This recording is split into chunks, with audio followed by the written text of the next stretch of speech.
gentlemen, distinguished guests, and esteemed participants, it is with great pleasure and profound gratitude that I extend a warm welcome to each one of you to the valedictory session of the 11th Mahamana Malaviya National Moot Court Competition 2024, hosted here at the illustrious Faculty of Law, Banaras Hindu University. As we draw the curtains on this exhilarating journey of legal deliberations and advocacy, it's both an honor and a privilege to stand before you at the culmination of this prestigious moot court competition. Over the past few days, we have witnessed the brilliance, dedication, and sheer talent of the participating teams as they engaged in rigorous legal arguments and debates, embodying the spirit of advocacy and intellectual rigor. Banaras Hindu University, founded by Mahamana Madan Mohan Malaviya ji, is a symbol of knowledge and academic excellence, with the Faculty of Law having a rich heritage producing numerous legal luminaries. It remains dedicated to shaping the future of legal scholarship. We are deeply grateful for the collaboration and support extended by the acclaimed Competition Commission of India. Their partnership has not only added prestige to our event, but has also enriched the learning experience for all involved. Further, I would like to extend our acknowledgement to our knowledge partner, Cyril Amarchand Mangaldas, an esteemed Indian law firm.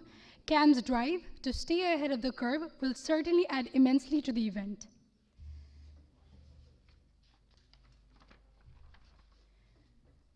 We would now like to welcome the Head and Dean of the Faculty of Law, Professor C.P. Upadhyay, the Chief Guest, Honorable Justice Dr. B.S. Chauhan, and distinguished guests, Dr. Saurav, Joint Director, Competition Commission of India, and Mr. Ashutosh Kumar, Joint Director, Competition Commission of India, Dr. Pawan Kumar Pandey, Deputy Registrar, Trademarks and GI, Government of India, as well as Mr. Vijay Pratap Singh Chauhan, partner at Cyril Amarchand Mangaldas, to join us in the dais.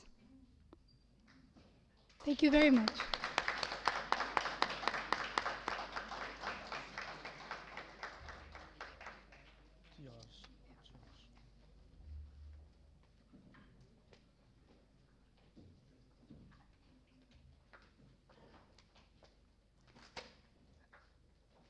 We would like to request the volunteers to kindly escort our distinguished guests.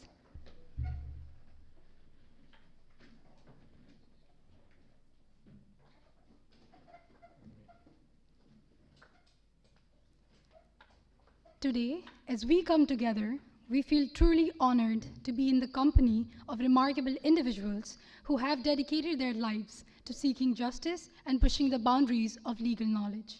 Our joy is multiplied by the presence of guests from diverse fields, each bringing their unique insights and experiences to enrich our collective journey. The dedication our guests show towards excellence is not just inspiring, but serves as a beacon guiding us in our own endeavors. We extend a warm welcome to everyone and grateful for the shared wisdom and human connection that makes this gathering a truly special one. Today, we remember Malaviya ji, a visionary whose ideals still inspire us. As we light the lamp of knowledge, we honor his legacy and renew the commitment to seeking truth and justice. I would kindly, humbly request the dignitaries to do the garlanding of the bust of our founder Malaviya ji, the deep Prajwalan.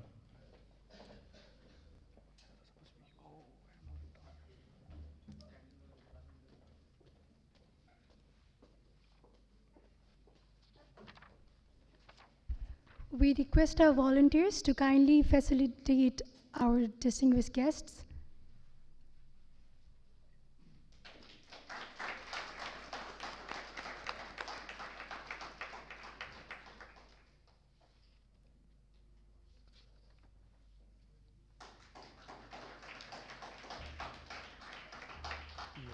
Make note of it. Next page, this one. After this.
Thank you for the kind gesture, sir.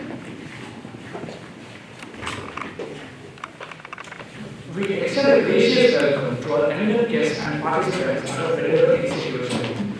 Our university is a reflection of the impressive heritage of our history, culture, and spirituality that defines Varanasi. As we celebrate this heritage, we present a quickie, a melodic tribute to our shared values. As we honor this tradition, I kindly request that we refrain from applause, clapping, following the performance, allowing the profound message of the quickie to begin in our hearts.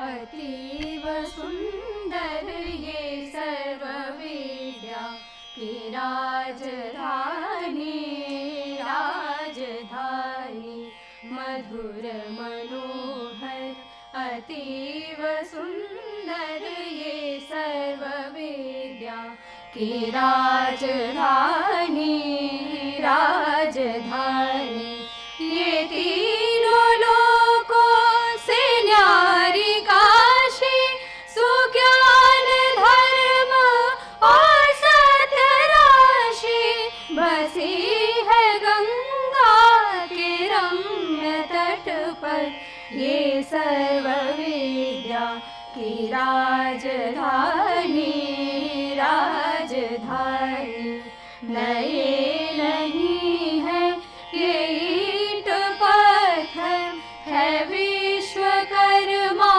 का कार्य सुंदर रचे है विद्या के भव्य मंदिर ये सर्व सृष्टि की राजधानी राजधानी यहाँ की है ये पवित्र शिक्षा की सत्य पहले फिर आत्मरक्षा बीके हरिश्चंद्र थे यहीं पर ये सत्य शिक्षा की राजधानी राजधानी व वेद ईश्वर की सत्यवाणी बने जिन्हें बढ़ के ब्रह्म ज्ञानी थे व्यास जी ने रचे यहीं पर ये ब्रह्म विद्या की राजधानी राजधानी वो मुक्ति पद को दिलाने वाले सुधर्म पथ पर चलाने वाले यही भले पूरे बुध शंकर ये राज ऋषियों की राजधानी राजधानी सुरम्य धाराए वरुणासी नहाए जिनमें कबीर तुलसी भला हो कविता का क्यों न आकर ये वाग विद्या की राजधानी राजधानी विविध कला अर्थ शास्त्र गायन गणित खनिज औषधि रसायन प्रतीचि प्राची का मेल सुंदर ये विश्वविद्या की राजधानी राजधानी ये मालवीय जी की देशभक्ति ये उनका साहस ये उनकी शक्ति ये मालवीय जी की देशभक्ति ये उनका साहस ये उनकी शक्ति प्रकट हुई है नवीन होकर ये कर्मवीरों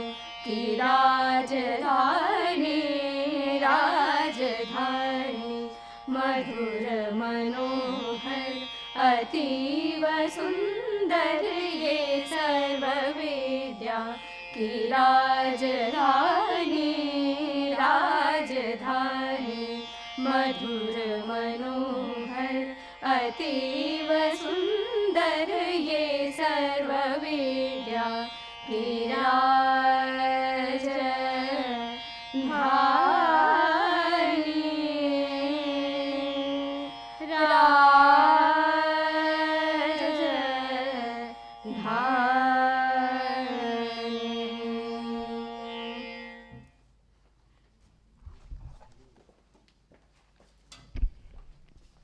We would like to thank the talented performers for their captivating performance. Before we proceed, it is crucial to express our gratitude to our distinguished guests and judges for their invaluable contributions. As a gesture of appreciation, we are presenting each of our guests with a bouquet, alongside the bouquet, a citation memento and a sacred Angavastram, a symbol of honor and reverence, is being felicitated to convey our deepest gratitude for their support and guidance along this path. For the presentation of a bouquet, memento, and Angavastram to the guests on dais, I would like to kindly request Professor C.P. Upadhyay to felicitate Honorable Dr. Justice P.S. Chauhan.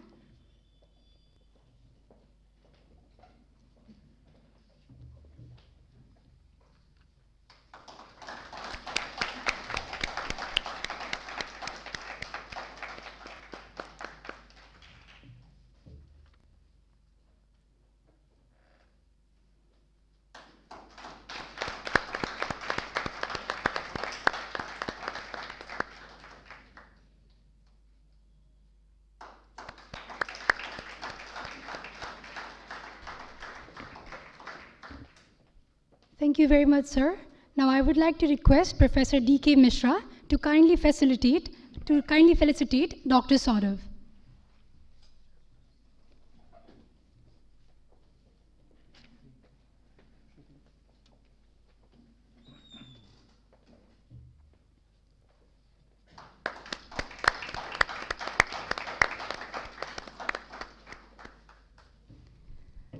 Thank you very much.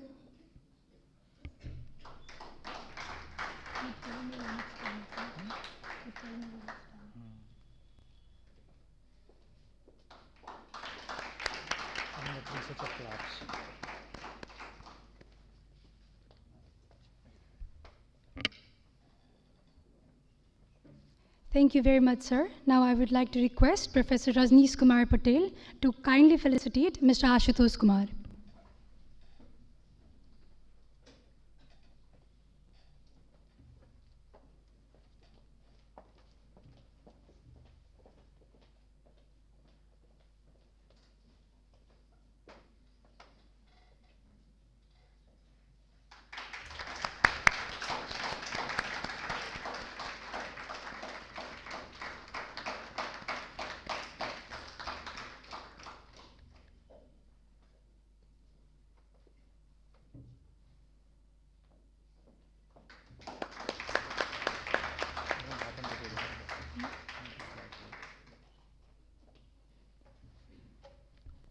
Thank you very much, sir.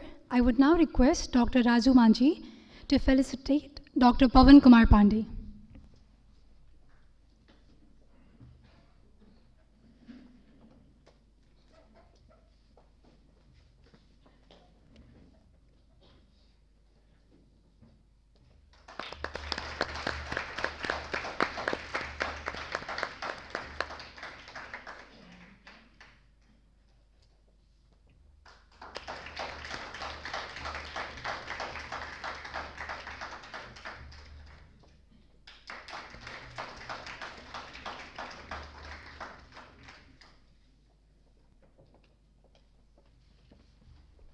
Thank you very much, sir. I would now request Dr. Anil Kumar Maurya to kindly felicitate Mr. Vijay Pratap Singh Chauhan.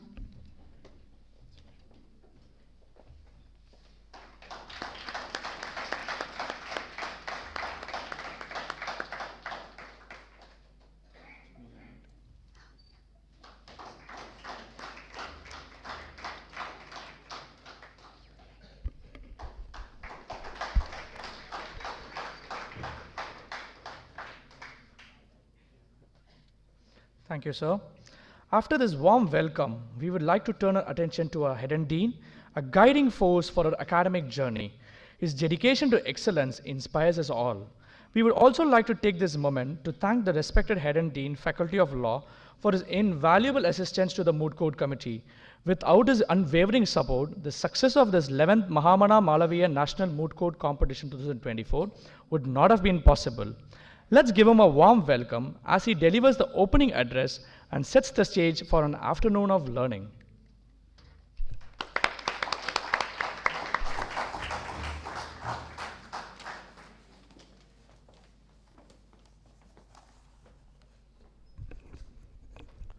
Chief guest of today's program, Honorable Justice Dr. B.S. Chauhan,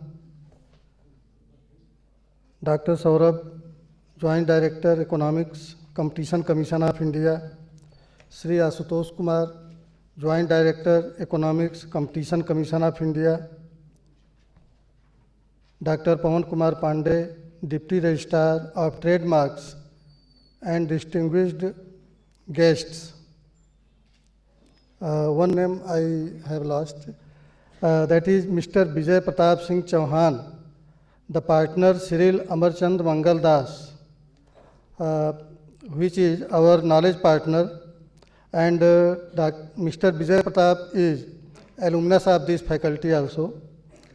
Other esteemed faculty members, participating teams, dear students, ladies and gentlemen, very good afternoon to everyone in this 11th Mahamana Malaviya National Moot Court Competition 2024. The Faculty of Law at Banaras Hindu University stands as an illustrious institution with a centenary-old legacy tracing its roots back to the visionary Pandit Madan Mohan Malaviya. Revered as a beacon of legal education, this esteemed faculty has consistently been at the forefront of academic excellence, producing legal luminaries and shaping the future of legal profession. With a commitment to holistic growth, the Faculty of Law not only imparts legal education but also instills in its students a sense of responsibility, ethics, and passion for justice. Its eminent faculty, rich heritage, and unwavering dedication to the pursuit of knowledge makes it a cornerstone in the legal landscape.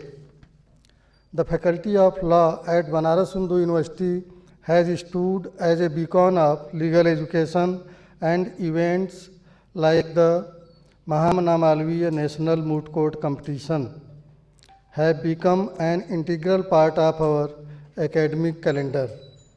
The significance of the 11th Mahamana Malaviya National Moot Court Competition goes beyond mere competition. It symbolizes our commitment to fostering legal excellence, providing a platform for young minds to engage with the complexities of the legal world.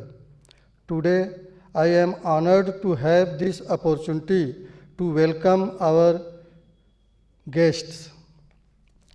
Our chief guest, Honorable Justice Dr. V.S. Chauhan sir, former judge of the Honorable Apex Court, is a distinguished legal luminary after retirement from the Honorable Supreme Court.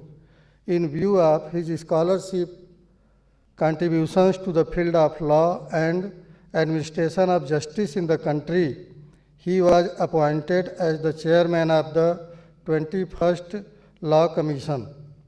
With a noteworthy career, he has held prominent positions within the Indian judiciary and has made significant contributions to the legal field. A jurist of exceptional caliber, Justice B.S. Chauhan continues to make a profound impact on the legal landscape in India. I welcome you, sir, in the Faculty of Law, Banaras Hindu University.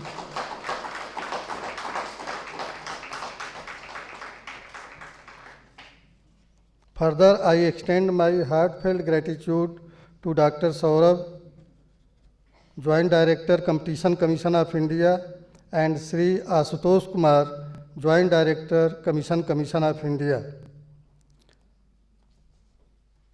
They are the prominent figures associated in the realm of competition law.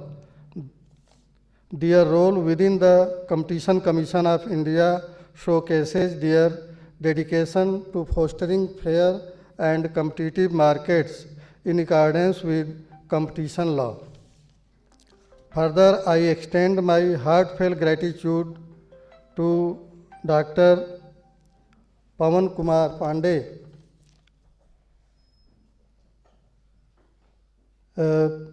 He is also alumnus of this law faculty, and he is presently acting as the Deputy Registrar of Trademarks and GI. I welcome you in this program, sir.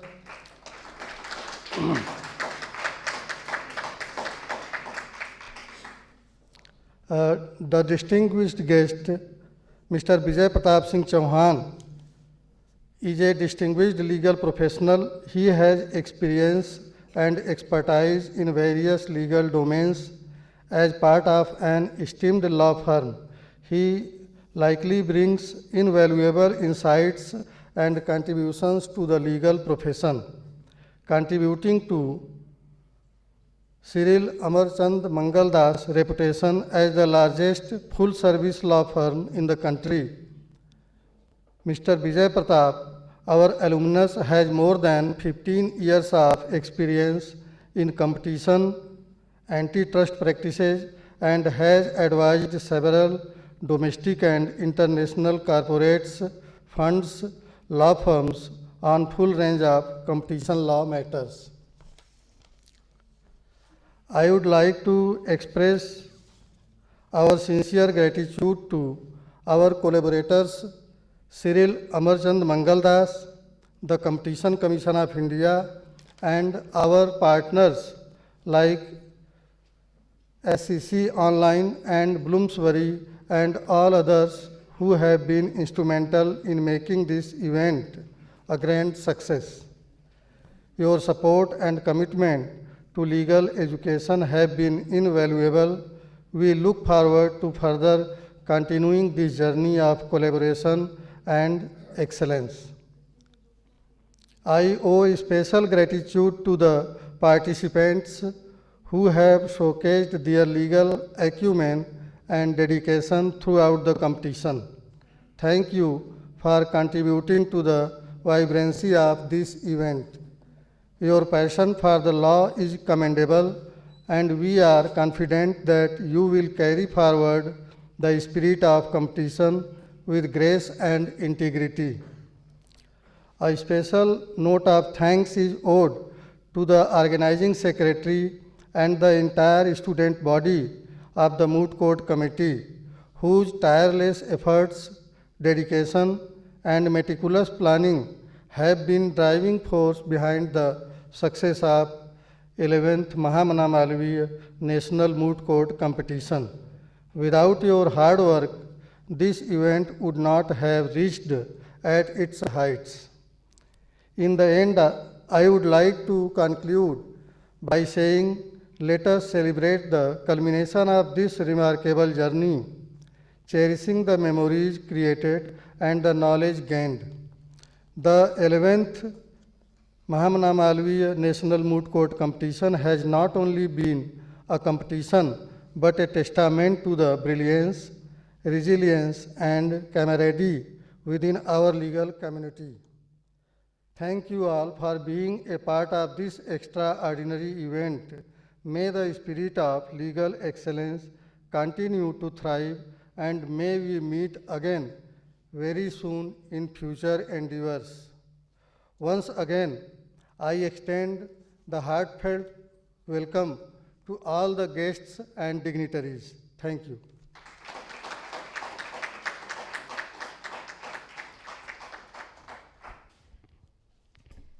Thank you very much, sir. It gives me immense pleasure to extend a warm invitation to Mr. Ashutosh Kumar, a distinguished personality in the Joint Director at the Competition Commission of India. Mr. Kumar's contributions extend far beyond his daily work. His insights and expertise have demonstrably shaped the competition law policy, ensuring a more level playing field for businesses across India. This, in turn, fosters a fairer and more competitive market environment, benefiting both consumers and businessmen and businesses alike. Sir, I would like to request you to kindly address the gathering. Thank you, sir.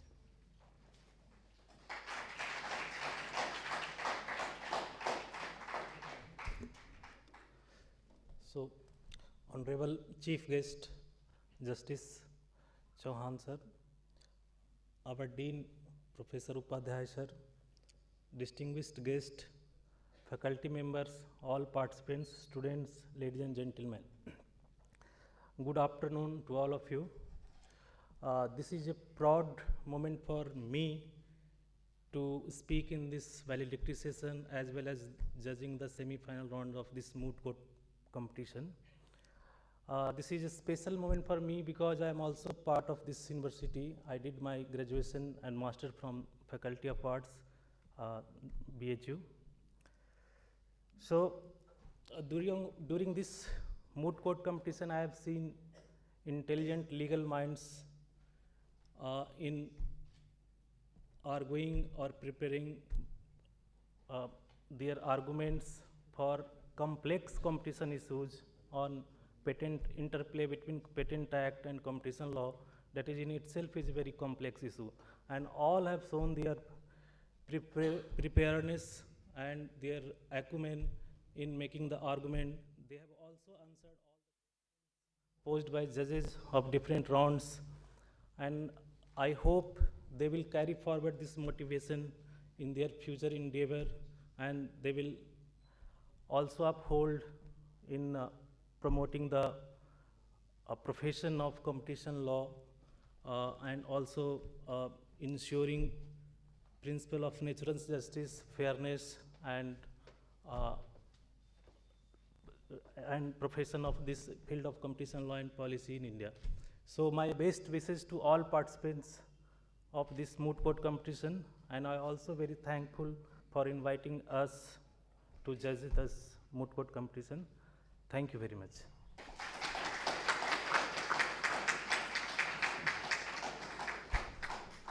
Thank you, sir. I'm pleased to extend a warm invitation to Dr. Saurabh, an eminent individual and the Joint Director at the Competition Commission of India. Dr. Saurabh's extensive experience and deep comprehension of competition law establishes him as a significant authority in the legal sphere.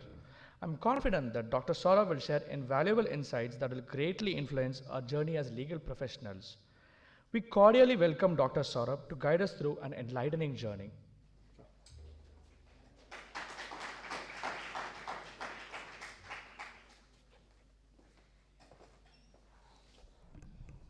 Honorable Chief Guest, Chief Justice B.S. Chauhan sir, respectable Dean and Head of Department, Faculty of Law, eminent faculty members, my fellow judges of this moot court, and other dignitaries and participants present in this hall. So, it is very heartening to be here, and I will say I stand today humble and honored to be a part of this prestigious moot court competition. So in this regard, I would like to first extend my gratitude to the organizing committee and also wish to congratulate for organizing this successful competition as well. So today we see the one of the best semi-final round which I have judged in my recent times. Since as a part of the CCI team, we fortunate to be a judge in several moot court competition held across the country, and to visit the eminent campuses of national law universities and other colleges as well. But this was something different. And I would say how it is different, because as you must be aware, these days the CCI or the competition field is grappling with the two key challenges. First being the nuances of the antitrust digital market, which are posing several challenges due to the intricacies and the inbuilt mechanism within them, like such as network effects and other factors. And the second one, to balance the competition and promote innovation in the society as well as in the country. So it was very heartening to see first of all, the Moot proposition which was prepared. It was really fantastic. And it was further heartening to see the participant, their learning skills, their legal skills, their compelling and passionate argument to defend their cases, and the knowledge of their competition law. It was well presented by them, and it was really fantastic, I would say. That is the one word for you. So congratulations to all the participants. There could only be one winner, but still, in my opinion, you are all winners because you have exchanged the ideas and further magnified your advocacy skill, which is being the only and ultimate objective of any moot court competition. So with these words, I wish you a very bright future in the continuing legal career. So all the best. Thank you.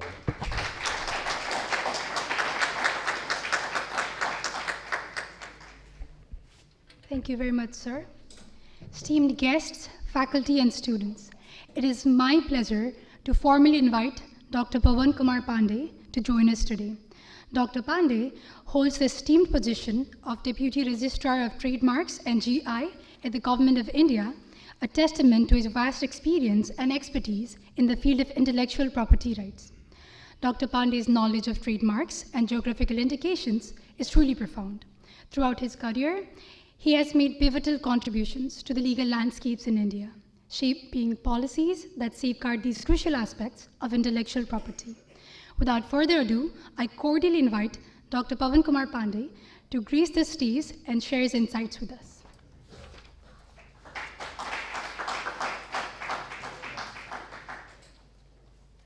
Which one is working? This one? Yes, sir.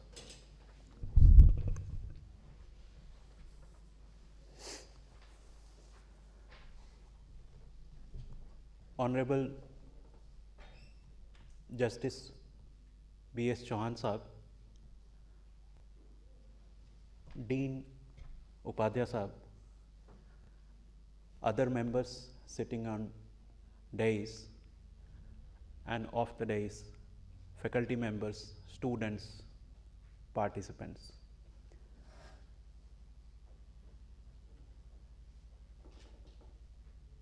First of all, thank you very much for having me today. If I say it's like homecoming, would be a wrong statement. Let me say it's homecoming.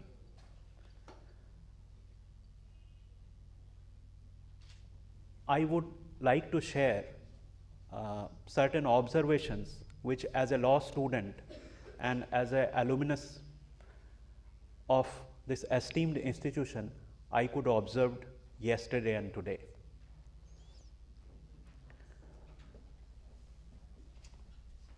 When I entered, I was invited for today's semi-final rounds. But you know, a student who has passed from this faculty would never restrain himself to that formal moment only.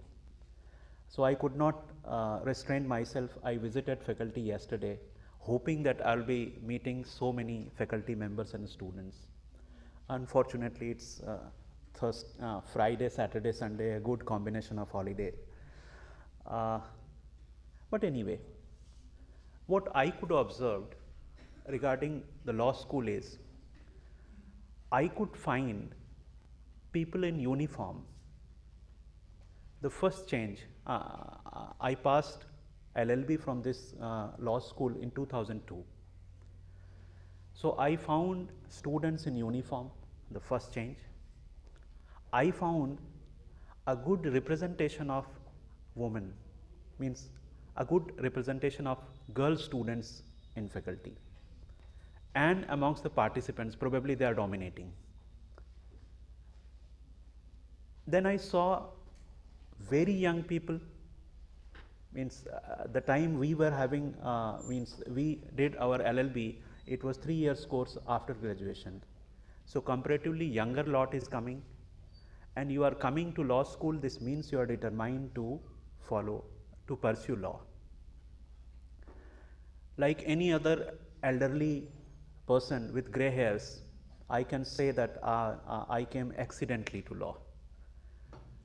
So I can certainly say that you are not here by accident, probably you are here by choice. Then I could also observe that this law school now has a grand moot court hall, a grand auditorium, a number of structures, new structures have come up, new classes have been added, new hostels have been added. So drastic change in the infrastructure as well. So very pleased and very honored, really in true sense of the term, to be here amongst you. I am indebted and I shall remain indebted to Mahamana ji, Banaras Hindu University and Law School for whatever it has offered to me in my life. That was the personal note. Now coming to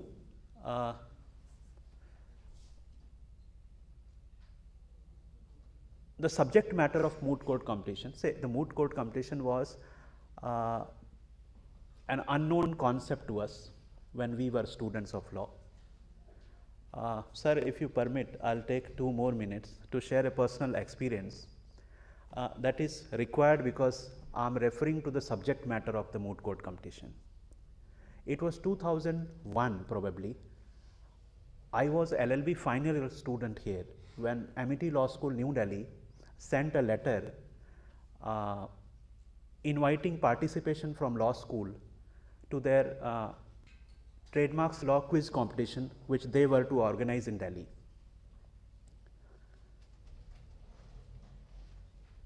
I was selected as part of the team which was to be sent to Amity Law School in 2001. I still remember that was my first train journey.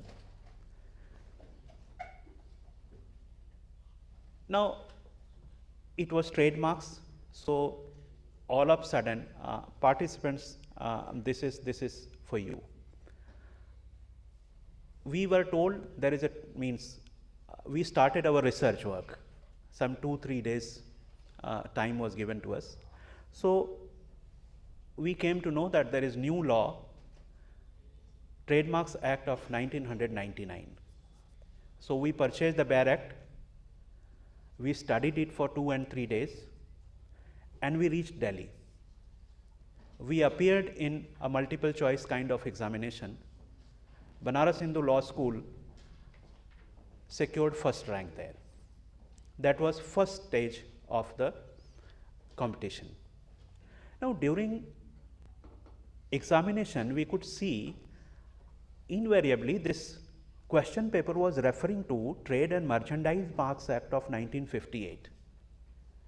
So when we came out, we complained to the organizers that the question paper wrongly mentions Trade and Merchandise Marks Act of 1958. And we were ashamed when we were informed that see, this 99 Act, although enacted in 99, was not in force at that time. It came into force only in September 2003. So what was law on the subject on that particular date was Trade and Merchandise Marks Act of 1958. Now, when I said that I am referring to the participants, your research work starts the moment you are nominated for the competition. Probably we could not make good research work. The next day was second and third round of competition. We rushed immediately to Connaught Place. We purchased Trade and Merchandise Marks Act. We kept on reading throughout the night, and the next day we appeared for second and third round. Overall result was declared. Banaras Hindu Law School got second position.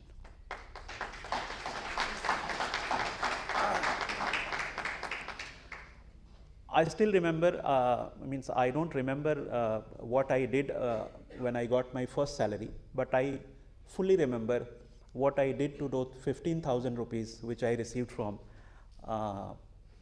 Amity Law School through that competition.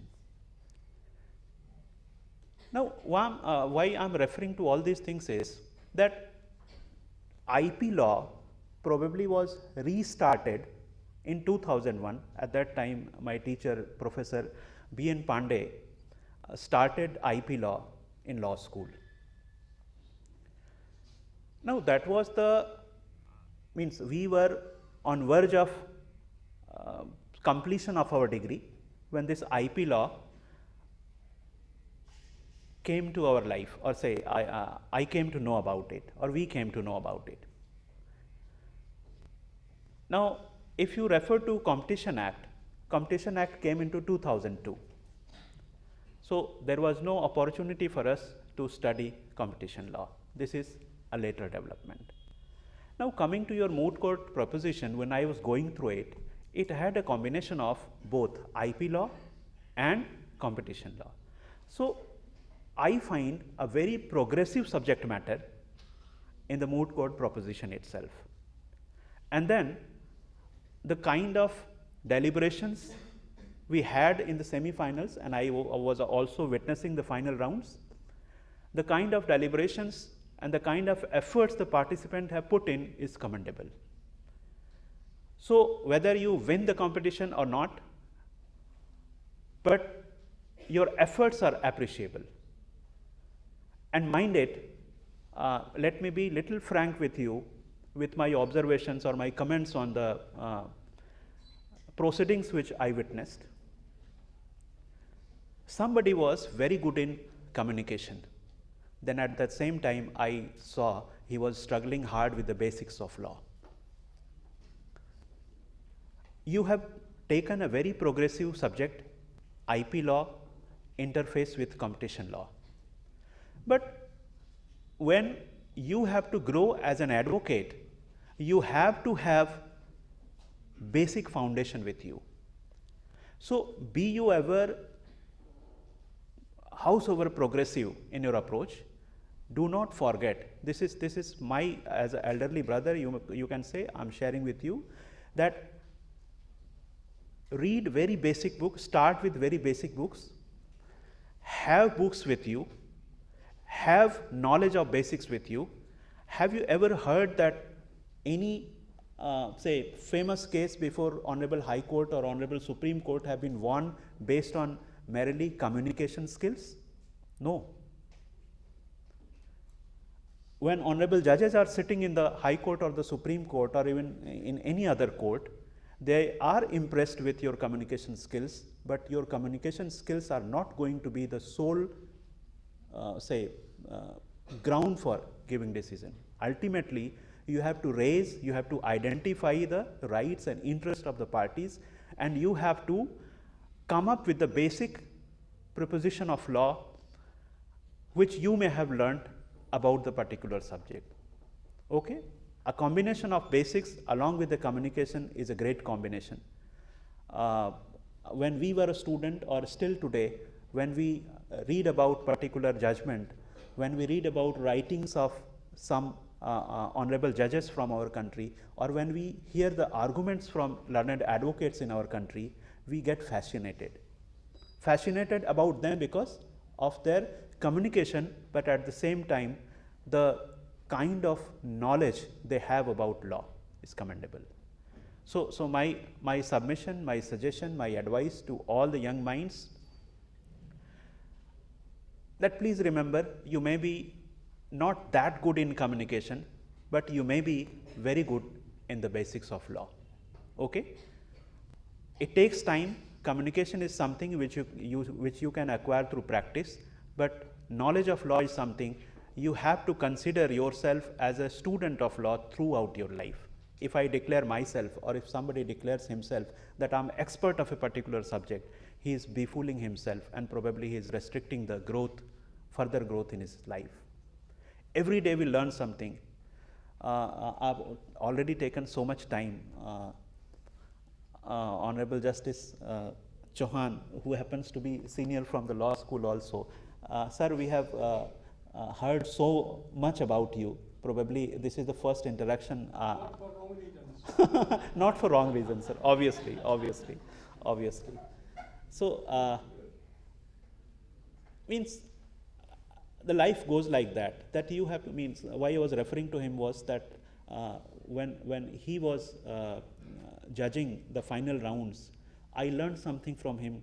He may not be aware that I learned something. Indebted to you, sir. So thank you very much. And I cannot forget to mention Dr. Prabhat Saha. See the seat he has taken, probably last corner seat he has taken. So under leadership of Dean Saab and the successful organizing skills of Dr. Saha, this event to my mind has been great success. I wish all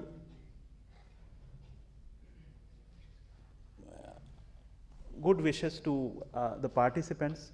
I don't know, probably we have not declared the results. My congratulations in advance, whichever team is winning. But mind it, even if you have not won or you are not willing, this is not going to be the end of life. Okay, you must have learnt a lot, and there is still scope to learn a lot. Thank you very much. Thank you so much.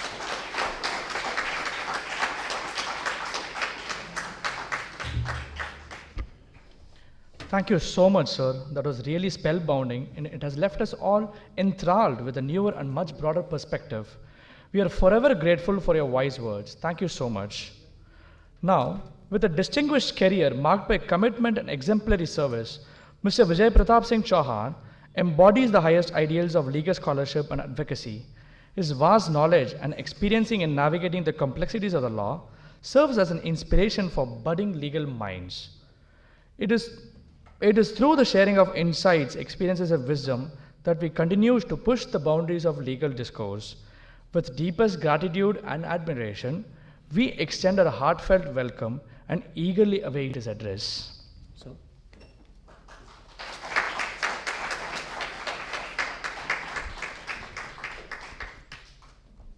dear Chief Guest, Mr. Chauhan, Dr. Justice Chauhan, Sir, Dean Sir, my distinguished fellow on the dais and my friends on the other side, thank you for calling me for this event.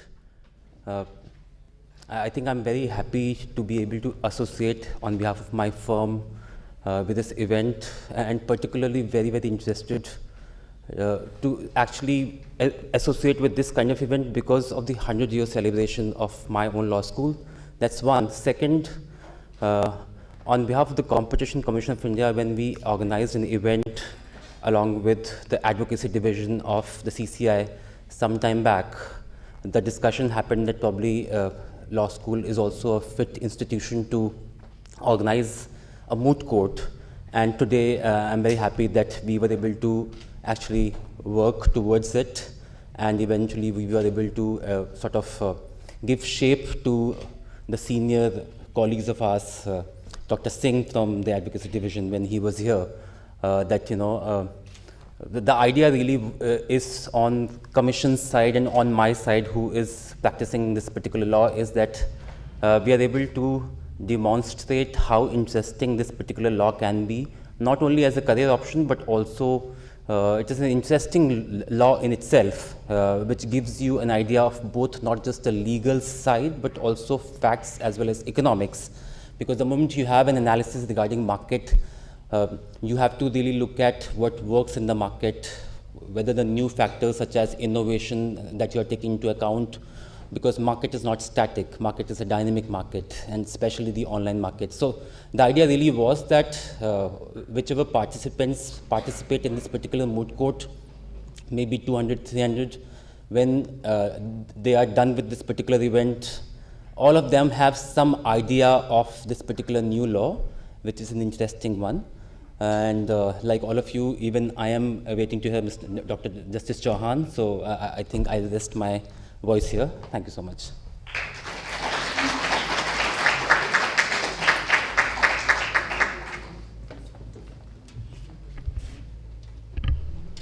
Thank you very much, sir. We would also like to thank you for judging the final round of the competition. Now, it is with a sense of deep reverence that we gather here today to welcome our chief guest, the Honorable Dr. Justice B.S. Chauhan, retired Judge, Supreme Court of India. His illustrious career and persistence to upholding the principles of justice and equity serve as an epitome of judicial excellence and moral integrity. In the archives of legal history, the name of Justice B.S. Chauhan resonates with respect, symbolizing the embodiment of judicial wisdom and jurisprudential scholarship. His presence among us today not only dignifies this gathering, but also reaffirms our collective commitment to the pursuit of truth, fairness, and the rule of law. Besides, it's a matter of joy to share that Sir is an alumni of the Faculty of Law, Banaras Hindu University, and for this, I request everyone to give a huge round of applause.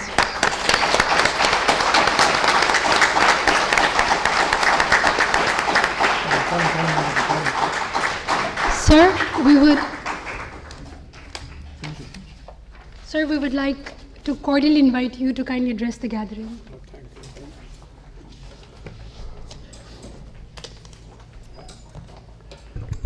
Professor C.P. Upadhyay, Dean Faculty of Law, distinguished guests on the dais, off the dais, learned members of the faculty, dear participants and students.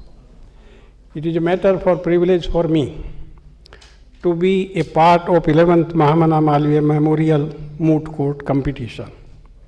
Sitting in this hall, I was thinking of my days. 50 years back, I was a student here, and when I joined, our Dean, Professor Anandji, asked every student, why did you join law? Everybody answered, sir, we could not get admission anywhere, that's why we are here. He asked me, what would be your future? I say, sir, it depends upon you. What is your capability to develop me? What is the fun to come 800 kilometers away? So many law schools are there in Western UP. I came 800 kilometers away, hearing your name. It is your responsibility to develop me, make me something. So I am telling my teachers, sitting here, because my professor, R.P. Dhokalia, Professor R.K. Mishra, made me. It is my sincere request to you, please make the future of the children. Think of them, develop them, because they seek your instructions, they seek your guidance. Today, when I was a student, there were hardly 4 or 5 girl students in this college. Why it is so? Today, whether it's a judicial service or law schools, our daughters are outnumbering the boys. More than 50% of girls succeed in judicial services. Once I was heading a selection commission for judicial officers. A girl came. I asked every question knowingly, purposely in Hindi. It is not that I did not know English or I could not speak English. But we need the judges who can understand our language, because you have to communicate with the common man of this country. Our subordinate district judiciary is the interface, ambassador of Indian judiciary, therefore you must know our language, what our clients say. You have to record the statement in open court. She was not able to speak Hindi. She was so smart, so intelligent, before I could ask any question, she would answer. So with folded hand I told her, आप हमारे काम की चीज़ नहीं हैं, कोई बड़ी नौकरी ढूंढ लीजिए. She started crying. She was extraordinary. we give the maximum mark. She topped the list. She became judicial officer. Chief Justice asked me to take the first class. You go and teach them how to start, what they should know, what they should not do. I went there, I met that girl. So I told her, first thing you should learn Hindi.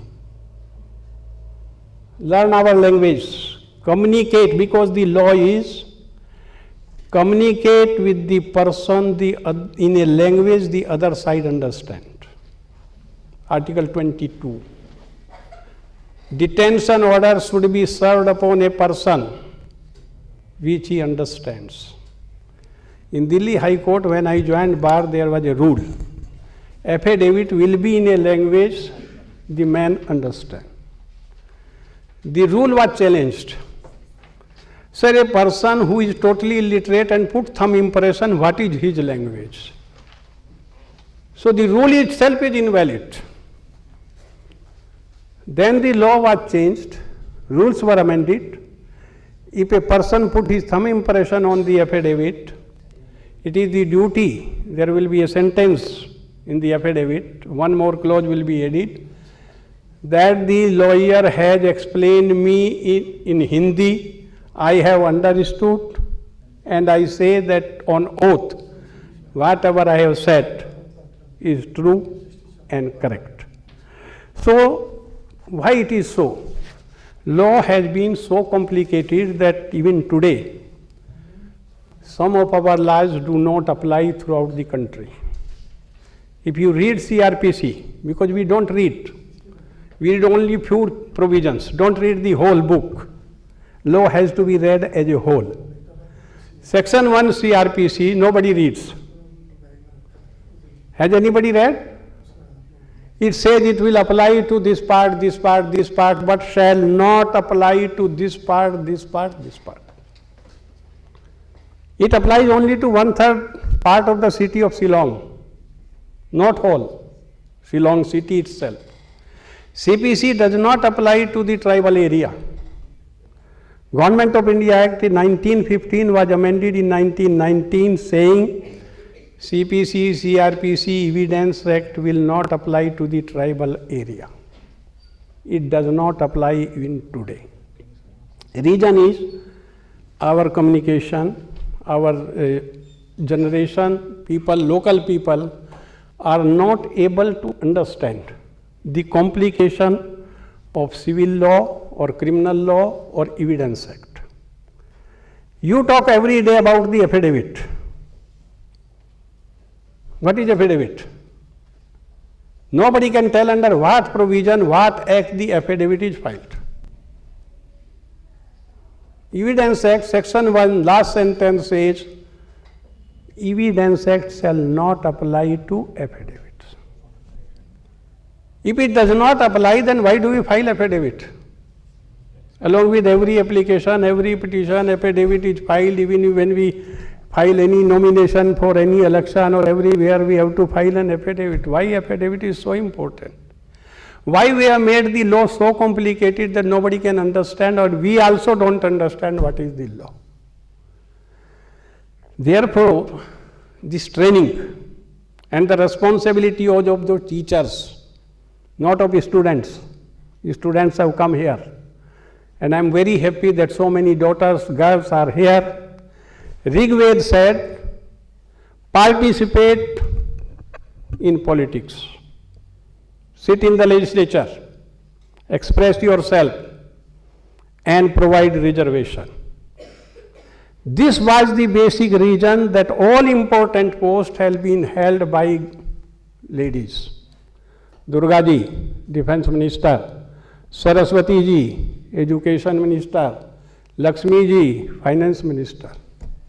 What was left for men? Narad ji always remained happy with the Ministry of Information and Broadcasting. Never sought promotion. Everywhere he was spreading news, this happened, that happened, this has done, this lady has done. So, why it is so? Because we had not been ruled properly, we had been ruined in earlier education, women were very well trained. One view is that Rig Veda itself was written by Lopmudra, wife of Vasishtha. Unfortunately, subsequently it was changed that women should not read Vedas, this, that. Manu Smriti, originally written, contained only 600 slokas. Today it contains 1800. It was written about 2300 years ago. So many manipulations. Nobody knows who has inserted it, who has manipulated it, who has adulterated it. Because people have written only one thing. Manu has spoken against women, never. Nobody knows.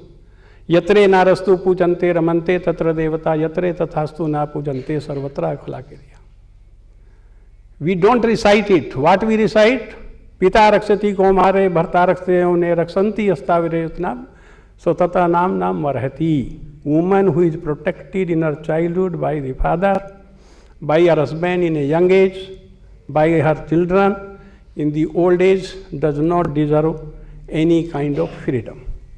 Now nobody knows how to reconcile. Today somebody had argued very well that it is a harmonious construction. How do you as a student of law, how will you reconcile these two paragraphs, two slokas? One says worship woman, have highest regard. Another says don't give her any kind of liberty. One way of interpretation is don't give her, what was the actual meaning of it? Don't give her a right to enter into a contract. Chane tusta, chane rusta, tusta, rusta, chane, chane. Mood of a woman changes very moment. We don't read properly. Section 132 of the Code of Civil Procedure. Can anybody tell what it is? First CPC was drafted in 1859. Today what we have is 1908. You as a plaintiff, if you file a suit and plaintiff does not enter into the witness box, does not face the cross-examination, court cannot allow that suit. It has to be dismissed, can't be decreed in his favor. Why? He has to come, plead his case and face the cross-examination. 132 says a parda nasin lady cannot be forced to come to the court. And his interpretation was given by the courts, it is her right. Court cannot violate the right conferred upon her by the law. Now, we had a moot court. Unfortunately, in my time, we did not have these facilities. So, moot court basically means a replica of real court where legal proceedings and trial take place, and thus it is also known as a moot court. It provides the ability to think creatively and answer convincingly, and show their oratory, writing and persuasive skills. Its aim is to familiarize the student with real world lawyering in terms of court procedure. What is the court procedure? You have to present a plaint, file a petition in any court. Therefore, first thing comes drafting. Only you, if you draft the petition at any level in any court, whatever may be the level of the court, drafting is the most important. Why drafting is so important? First principle is neither court nor a party is permitted to travel beyond pleadings. Drafting is pleading, taking pleading, what we should say, what we should not say. Now, if the court and parties are not permitted to travel beyond pleadings, there cannot be any evidence by any party which is not based on pleadings. Reference has to be a particular pleading. Even if by mistake the court records the evidence beyond pleadings, it cannot be considered at the time of writing the judgment. It cannot be taken note of. Why it is so? Because principles of natural justice stands violated. A party should cause what is his grievance, what is the difficulty, what is my case, only then the other party will reply. If you have not raised a particular pleading, how the other party will reply and what will they argue?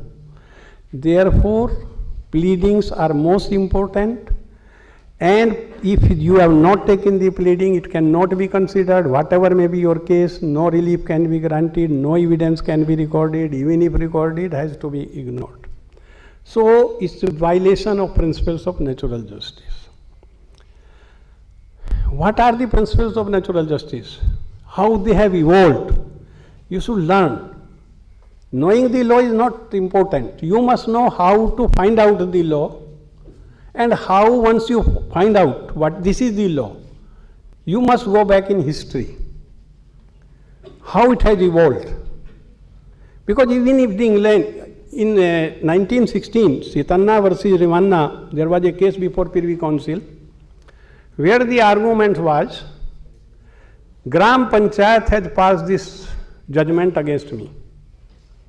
It is 1 page, half page order, that you hand over the possession of this land to this person. That's all.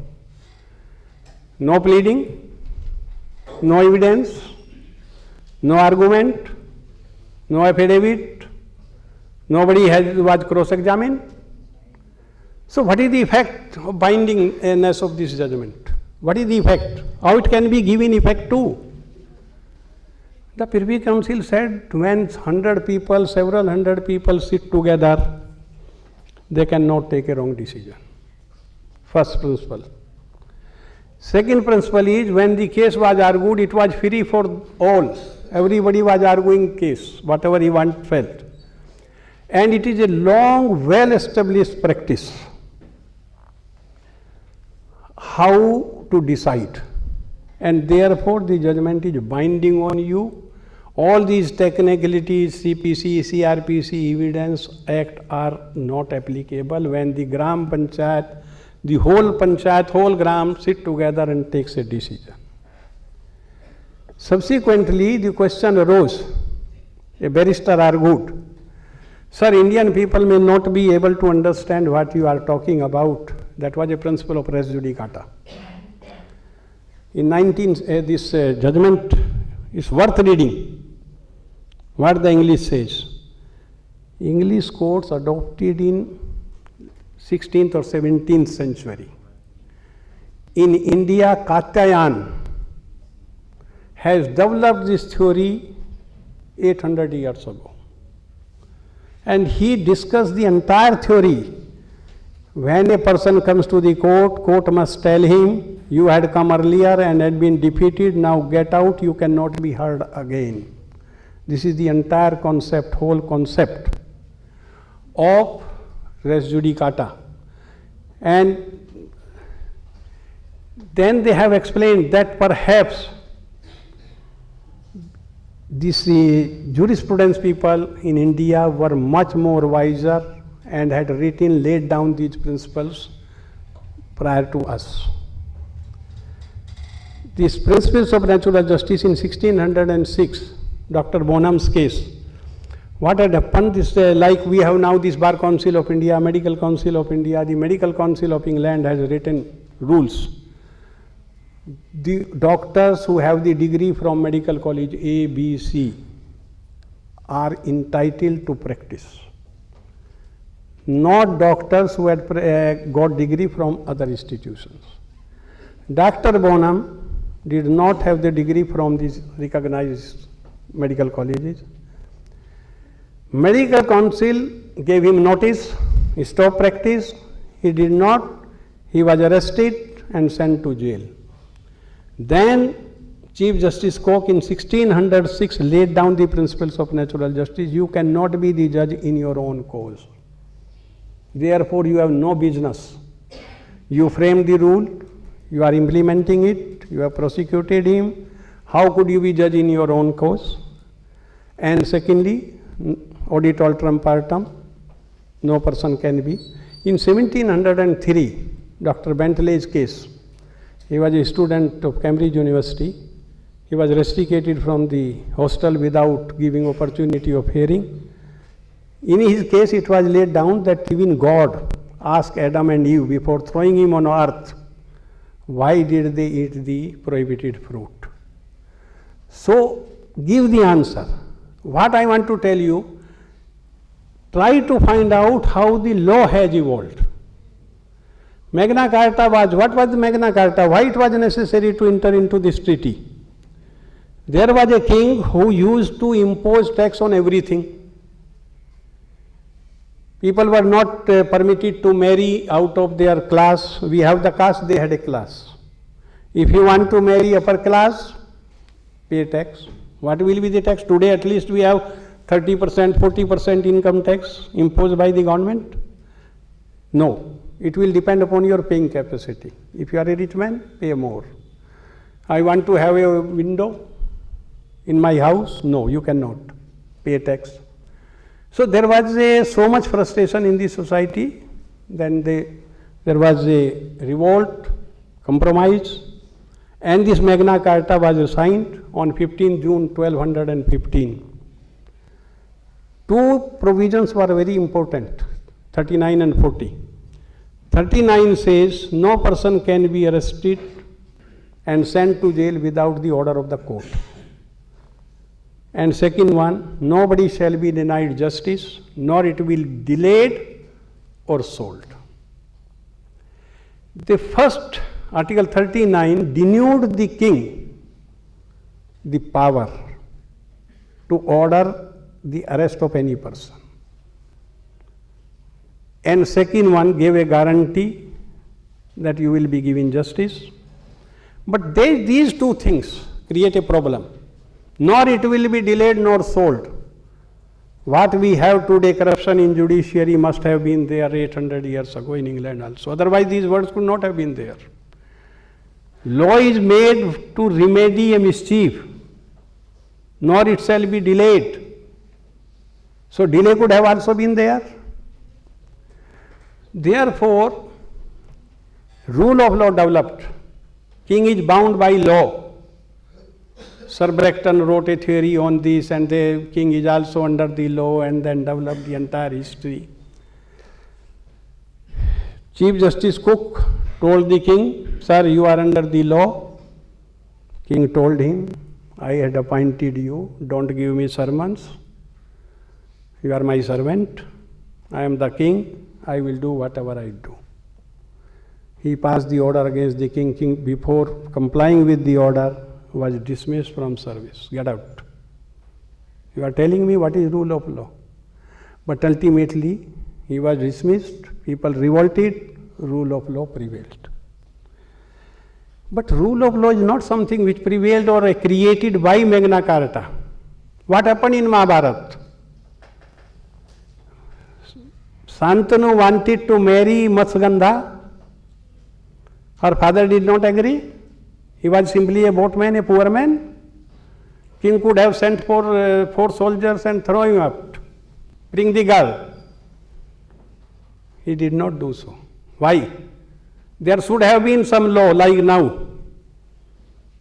365A, kidnapping a girl for marriage is prohibited by law, punishable offense. He abide by that. He could marry Satyavati Matsugandha only when Devrat, who became Bhisham, took the oath of celibacy, accepted her. This was the rule of law. When Duryodhana asked Gandhari, give me the blessings I should want, he said no. Yato dharam stato jaya. That is rule of law. It always prevailed in India. Today the situation, because the legal education was not developed properly in this country. Luckily, these 5 years course, and now, when I joined the law, fact was nobody could get the admission in any other course, that's why we are lawyers. Today you have a choice. You come here to become a lawyer. Therefore, once you come here for choice, please create quality in dispensation of justice wherever you are. I was very unpopular judge. I faced very difficult time for 20 years because I had no patience. And I will tell the lawyer, Mr. Illiterate, please stop it and let me have peace. Because the time, the argument, the way half-baked lawyers behave in the court, and the Bar Council does not manage properly the legal education. It's a very serious matter. Understanding, marshalling of facts. You are going to be a lawyer, please remember, law does not operate in vacuum. It applies to a particular facts of a case. A mere distinction of fact makes the entire law different. Application becomes different. Principle of precedent does not apply. This precedent, what we talk today, Article 141, law laid down by the Honorable Supreme Court is binding on everybody. Was in Mahabharata also Shanti Par. Jo people of high virtues, please take the path taken by the people of high virtues. Therefore, I tell you, I was hearing a case in Supreme Court and we were the fifth court, not first or second court. It's a reported judgment. Both sides were represented by very senior lawyers. This argument, that argument, they were talking all law, nothing on facts. So I explained to them, sir, come to facts, forget about law. This was a case from Banaras. One Jamidar got married twice, had children from both the wives. Question was whether the second marriage was solemnized subsequent to commencement of the Hindu Marriage Act 1955. So 35, section 35 of the Evidence Act, see this is school certificate, see this certificate, that certificate. I say, certificate, you put all the certificate together and let us see what happens. When we put together, it's a reported judgment. We recorded that the mother was born subsequent to giving birth to 4 children. See, what is the contribution we are making? What kind of jurisprudence we are developing? And what is the assistance? Definitely all those certificates should be forged. Parties are filing the forged certificate. Lawyers don't have time to check, or they may be in connivance with that. It could have been filed along with only on their consultation. But how it is absurd, 4 courts did not even check it. That mother was born subsequent to giving birth to the 4 children. So when you go to the court, you must know what are the facts. And I have said very serious thing, but my senior judge did not permit. He said, no, we can't write, because what I said, this judiciary is meaningless if we don't have time even to check our facts. Lawyers don't read, and if anybody of you want to read that judgment, it is of 2010, AIR 2010, Supreme Court 2933. Now knowledge of law is very important, because many a times amendment come, law is changed, not pointed out to the court. It is the duty of the lawyer, because we are living in a present era. Law, you are most exposed people. You have everything on your laptop. We don't know even how to handle a mobile, and I don't want to learn it because I feel ignorance is a bliss. It is better not to know anything and be happy. Otherwise, you will suffer from high blood pressure, high blood sugar, so many problems. In 1810, a case was filed in Banaras court. A woman filed a suit for recovery of possession of her daughter who had been sold by her son-in-law for 15 rupees. Now the question was, and she said, I am willing to pay this 15 rupees to the purchaser, but I want the possession of my daughter. It was heard by an English judge. He could not understand how it is permissible. Is a man or human being a sellable commodity? How it could be? He referred the matter to the larger bench. Two judges came. Second was also Englishman. It was a court of East India Company. He said, no, it's a serious matter, we should decide by 3 judges. So 3-judge bench was constituted, all 3 Englishmen. Now they could not understand the complication of this case and referred the matter for advice to the Dharam Shastris, 5 Dharam Shastris of Banaras. Banaras is a seat of learning, knowledge, scholars. So many Mahapandit, great Pandits are here to advise us. Let us seek the advice. The purchaser of that girl was not willing to return. He bribed our Dharam Shastris. And Dharam Shastri says, women had always been a sellable commodity in this country. In Hindu Dharma, permits it. Why? How Yudhishthir could lose Draupadi in the game of dice if it was not a transferable property. It was very much this Banaras when Raja Harishchandra sold Taramati. Now this is the judgment in 5 languages of that case. How the English judges dealt with this and held that woman is a transferable property. Article 14, 15, this Constitution, 19, woman liberation, so many things are there today. It was not available at that time. It so happened because the judges did not know the law and lawyers did not plead properly.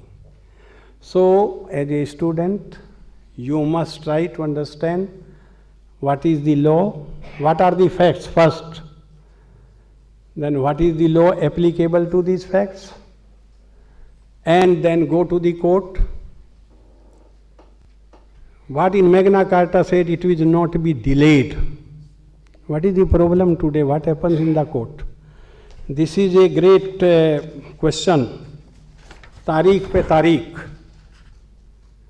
And why it is so? He says there is a case pending for 368 years in Calcutta court. I had a case in 2013 in Supreme Court, which was remanded by the Privy Council in 1903. So I was taken aback. What happening? Why this case is pending? That was dismissed because it was against an interim application, Order 6, Rule 17 application. But I noted the particulars of that case, and in the evening I telephoned the Honorable Chief Justice of that state and requested him, sir, you issue some direction to the civil court that it should be decided and disposed of. Why not? You are right, and we will try.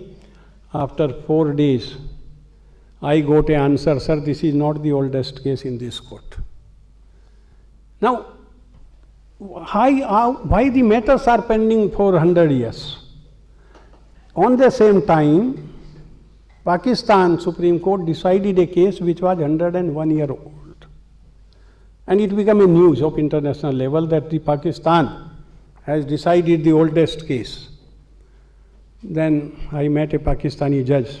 I told him, sir, you can't compete with us.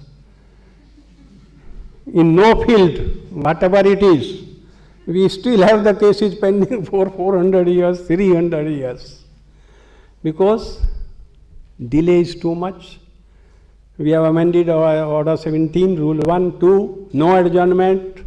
Civil suit shall not be adjourned for more than 3 times. There is no end to it. We talk of law and justice every day, everywhere.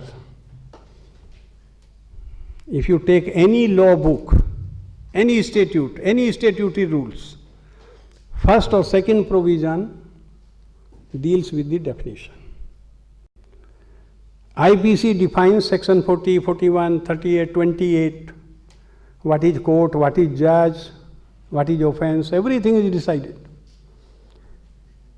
No statute contains what is law and what is justice.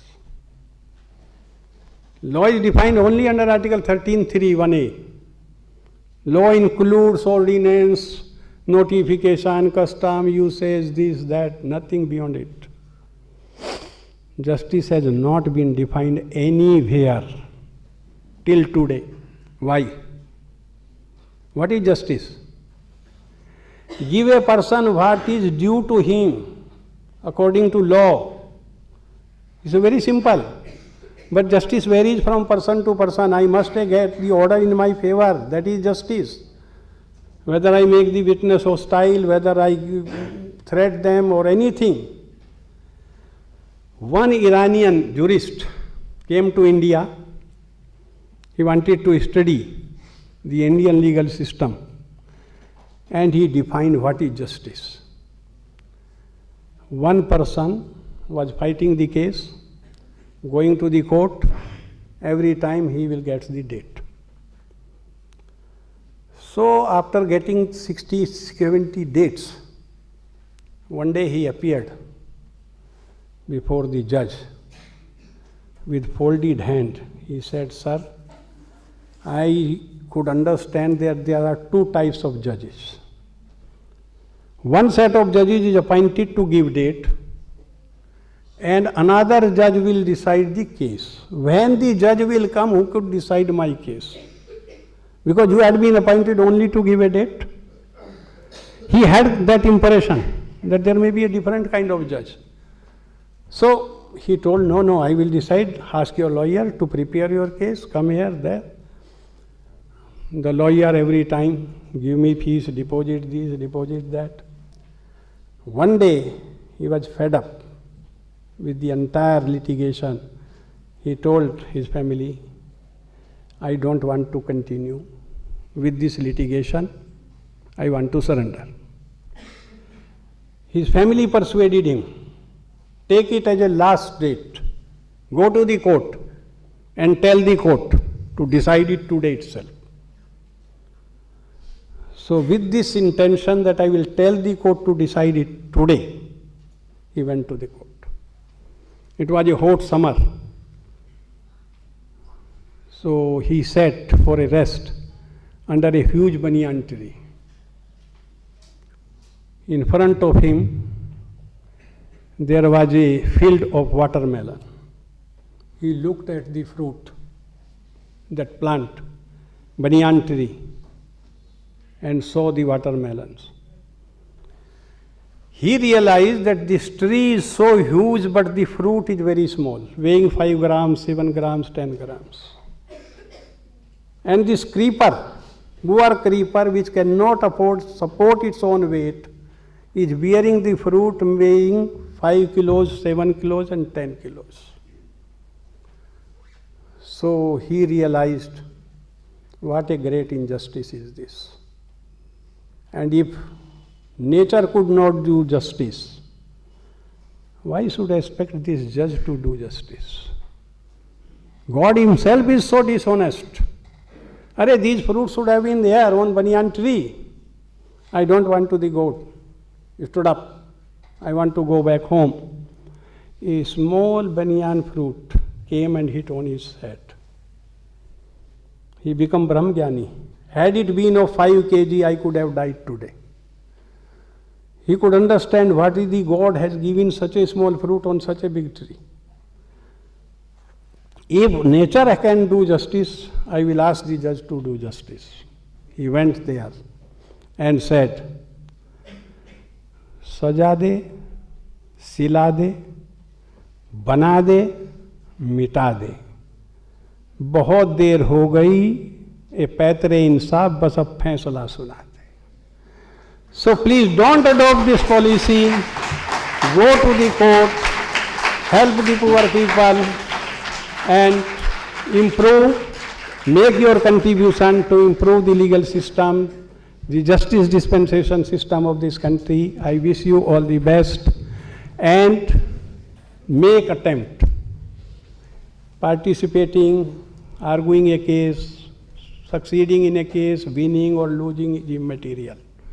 Ups and downs are signs of life. If you go to a doctor, if anyone goes to a doctor for ECG and a straight line comes, no ups and downs, doctor will declare him dead. So don't be scared of it. Participate with full knowledge, preparation, assist the court, and you will definitely succeed. Work hard, there is no substitution. There can't be any substitute for hard work. Hard work have the blessings. If you have the hard work, you will go very high. But if you work hard and have the blessings of your teachers, you will touch the sky. Thank you very much.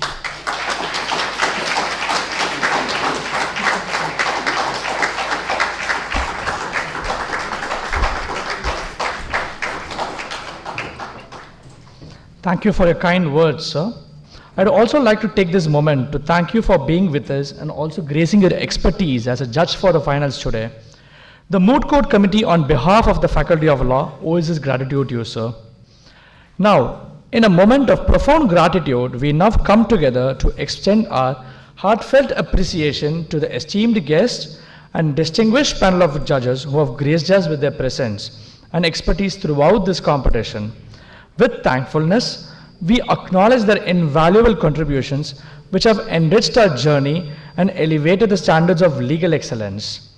In recognition of their commitment and exemplary service to the legal profession, it is our privilege and honor to extend our sincerest gratitude by felicitating them.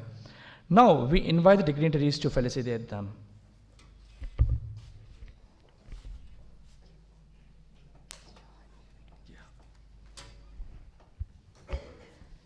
I would now request our chief guest to felicitate Mr. Akshay Pathak, Senior Associate, Cyril Amarchand and Mangaldas.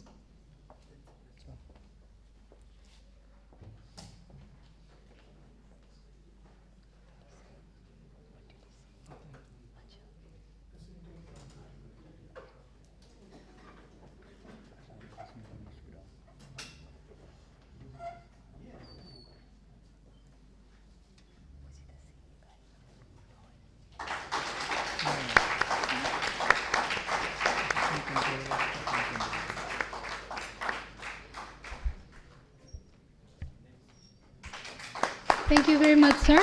I would now like to call upon the stage Mr. Kundan Kumar, Assistant Controller of Patents and Design.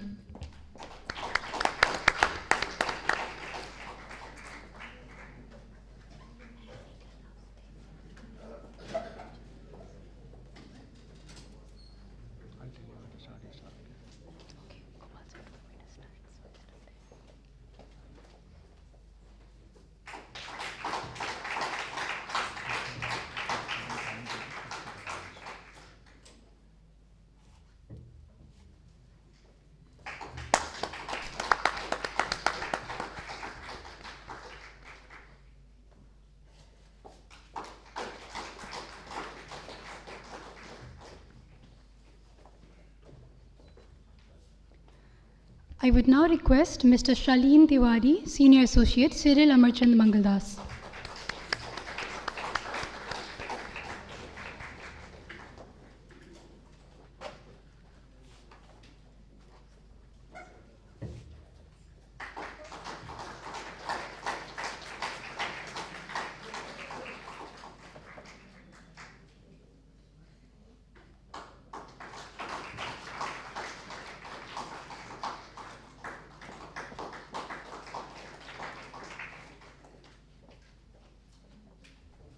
I would now request Mr. Arpit Jain, Assistant Controller of Patents and Design.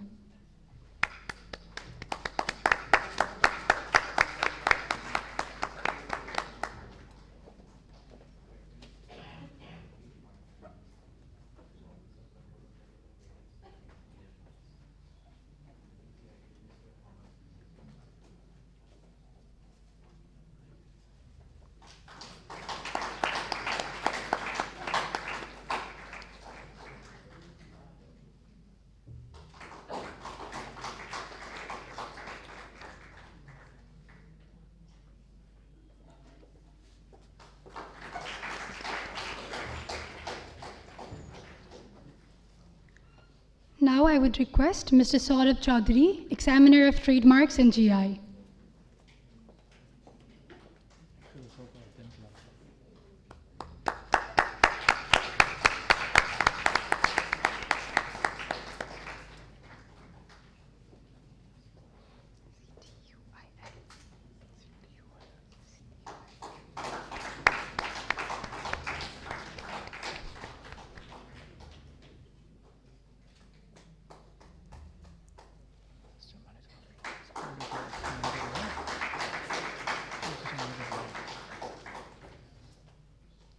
Now I would request Panu Prakash Pandey, Assistant Manager Law, CTUIL.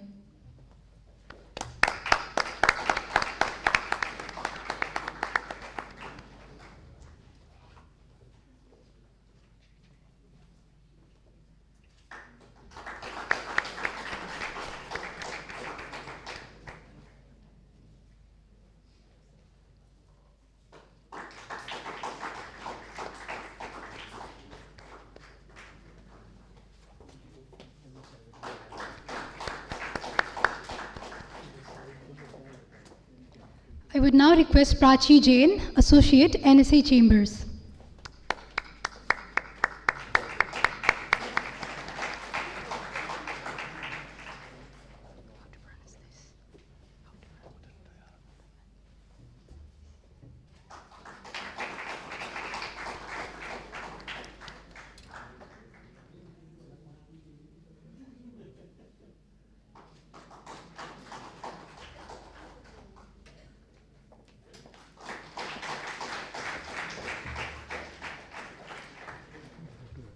Now, I would request Mudit Dayal, Assistant Manager, Viacom 18 Media.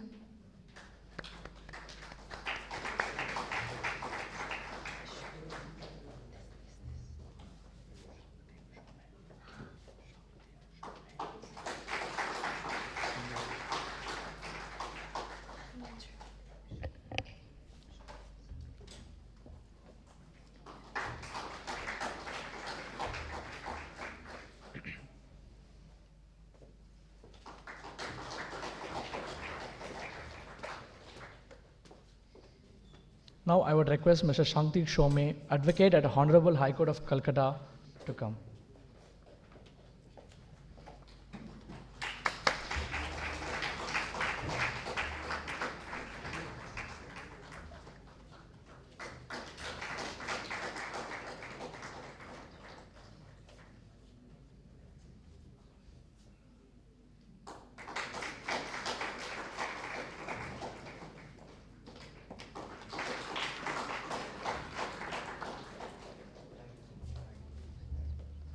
Now, I would request Manasi Chowdhury, Founding Manager, Frontier Legal, to come onto the stage.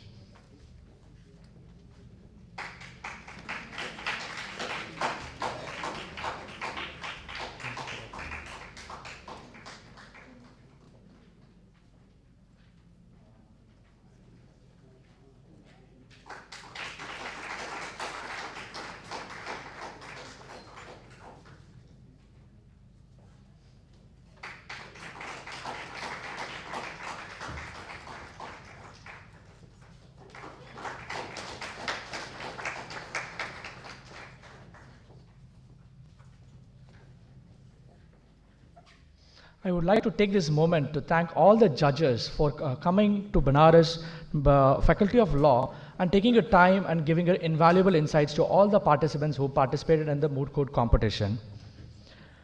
Our Faculty of Law would be pleased to felicitate our chief guest with the Centennial Medal, which is a token of profound admiration. I kindly request our Dean Sir, Sir C.P. Upadhyay, to do the honors, read the order, and bestow the honor to Honorable Justice Dr. B.H. Chauhan, Sir.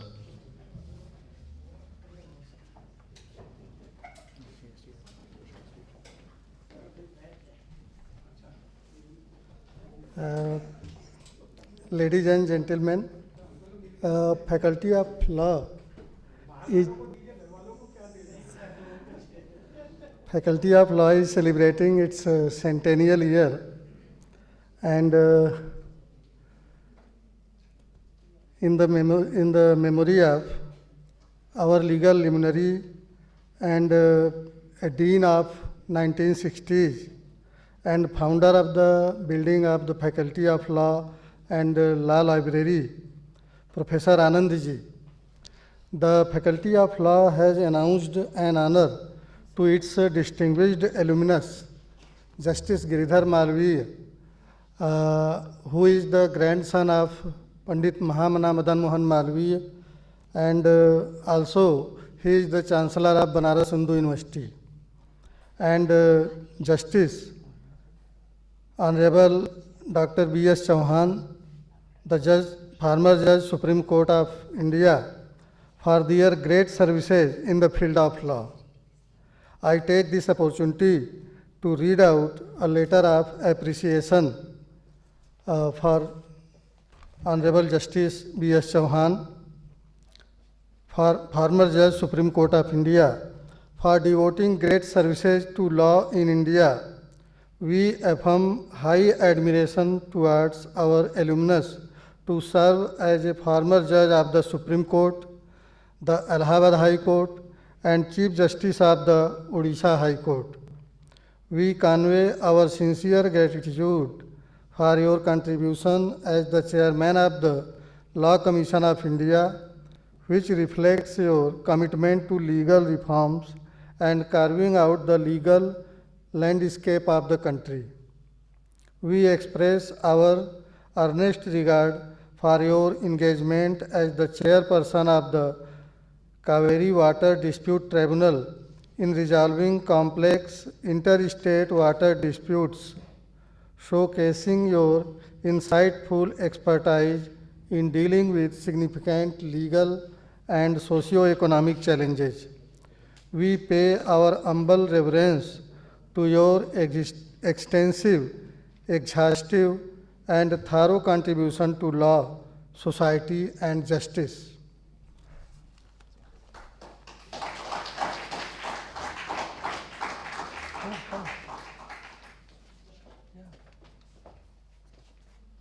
Sir, I would request you to kindly honor him with a memorial.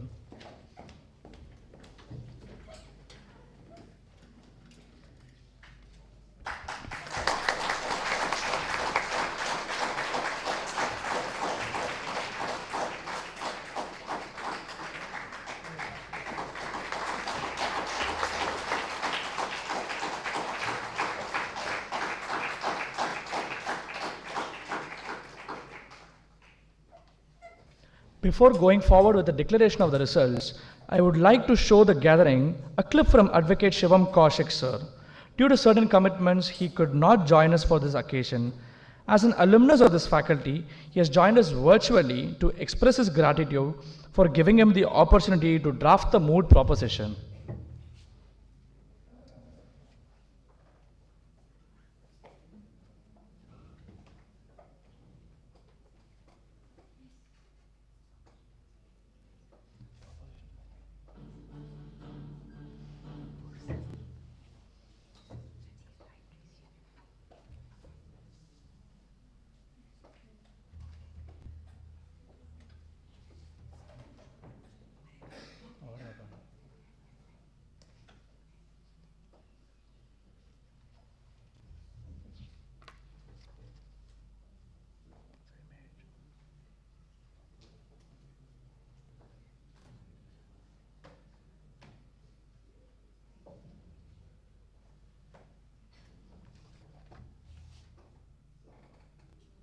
Good afternoon, everyone.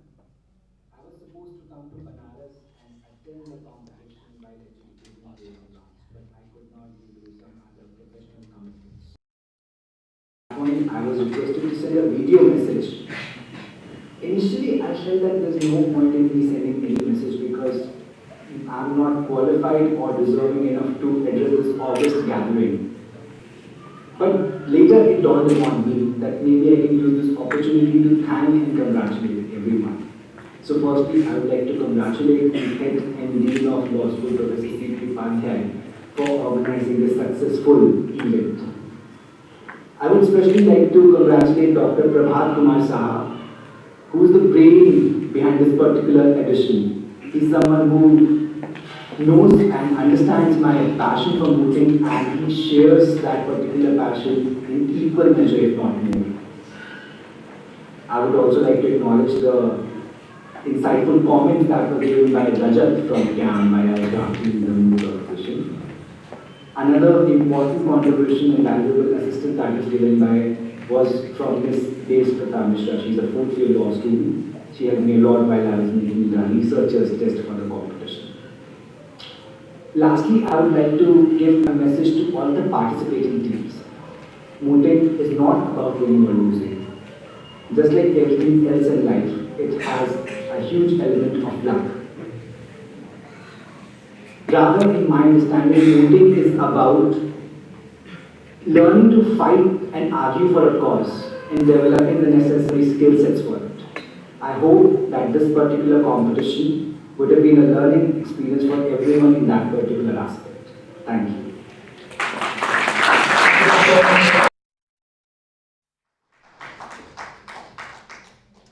Ladies and gentlemen, esteemed participants and revered guests, as the anticipation reaches its zenith, we now stand on the threshold of the moment we have all been waiting for. With all of us in anticipation, we now turn our attention to our organizing secretary, Dr. Prabhat Kumar Saha, who will now unveil the outcomes of this competition. Let us celebrate not only the achievements of the winning teams, but also the spirit of goodwill, sportsmanship, and intellectual rigor that infuses every facet of this competition. Sir?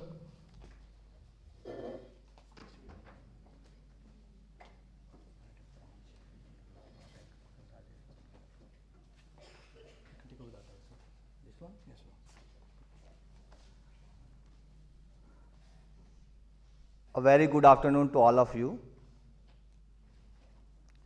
Before declaration of result, I would like to extend my gratitude to the members of the Moot Court Core Committee and volunteers. Your dedication, hard work, and attention to details, from mementos to food, to decide theme color, and even successfully fighting with the vendors to change the color of flowers for decoration, have been nothing short of exemplary. From the countless hours spent planning and organizing every aspect of this competition, to the flawless execution of each stage, your commitment to excellence has not gone unnoticed. Thank you for your unwavering dedication to ensuring the success, and even I will call it a resounding success, of the 11th Mahamana National Moot Court Competition in association with Competition Commission of India and Cyril Amarchand Mangaldas as knowledge partner. Total 52 teams registered and submitted their memorials. We sent those memorials to the competition law team of the Cyril Amarchand Mangaldas. So the team evaluated all those memorials, and they shortlisted 24 teams for oral rounds. After participation of 24 teams representing different institutions from India, 8 were quarter finalists. So these institutions are, you can say now, I can reveal the names now of those institutions, were the West Bengal National University of Juridical Sciences, Kolkata, Career College of Law, Bhopal, Chanakya National Law University, Patna, Dr. B.R. Ambedkar National Law University, Sonipat, Haryana, Hidayatullah National Law University, Raipur, Ram Manohar Lohia National Law University, Lucknow, National Law University, Odisha, and University of Mumbai Law Academy. Out of 8, 4 teams reached to the semi-final round, and these teams were Dr. from Ram Manohar Lohia National Law University, Lucknow, University of Mumbai Law Academy, Dr. B.R. Ambedkar National Law University, Sonipat, Haryana, and Hidayatullah National Law University, Raipur. 2 reached to the finals, obviously. Dr. Ram Manohar Lohia National Law University, Lucknow, and Hidayatullah National Law University, Raipur. So they have provided me the sealed envelope. Even I was not allowed to open it before this movement. So a kind of deprivation to me also by the core committee members. Now I will announce first the best researcher, then best speaker, then best memorial, and after that winner, and the rest team will be runner up. So the best researcher goes to Utkarsh Sharma from Hidayatullah National Law University.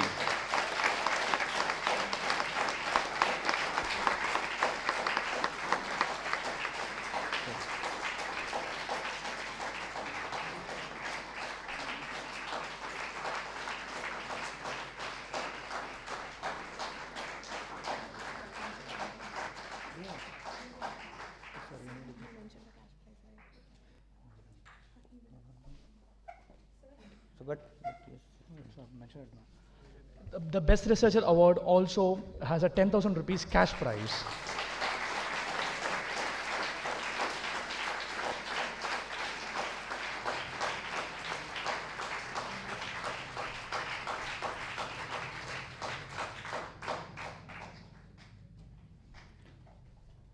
The best speaker goes to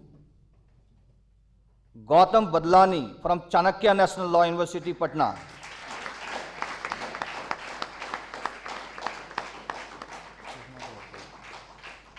He is not with us right now. Best memorial goes to Chanakya National Law University, Patna.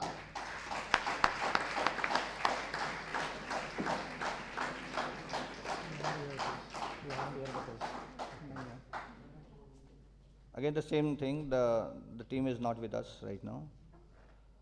And the winner of 11th Mahamana National Moot Court Competition 2024 is Sir, then the suspense, what is the suspense then? The left one will be runner-up actually. So the winner is Dr. Ram Manohar Lohia National Law University, Lucknow.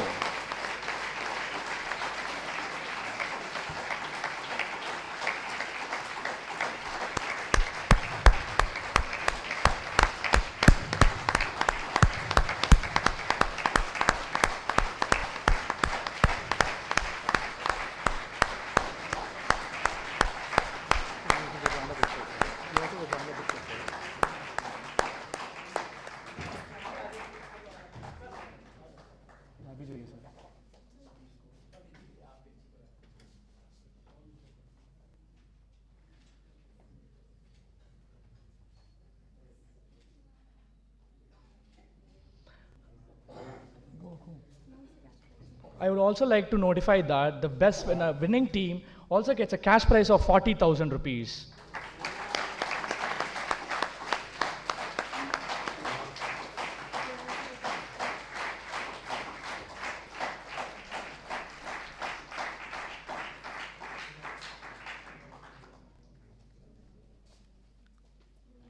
And the runner-up team is Hidayatullah National Law University, Raipur.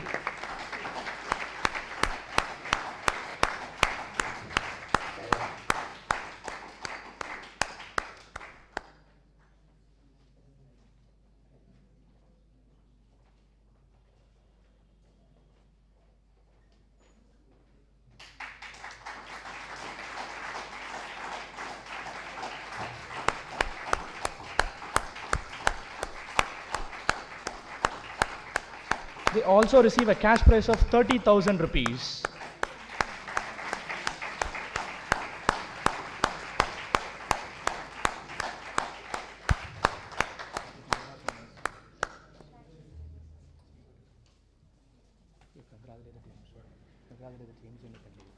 Congratulations to the teams.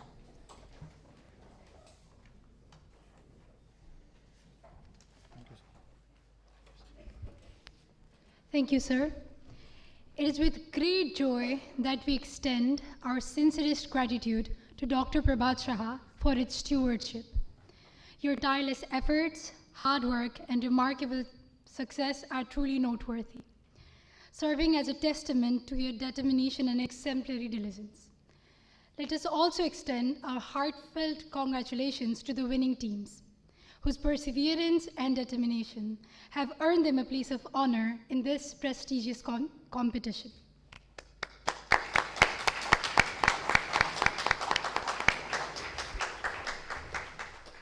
As we approach the conclusion of this remarkable gathering, it is my honor to extend an invitation for the vote of thanks. On behalf of the organizing committee, we are deeply indebted to all those who have contributed to the success of this competition. I now kindly invite Dr. Dolly Singh to deliver the vote of thanks as we express our heartfelt appreciation for the unyielding support and commitment demonstrated by all.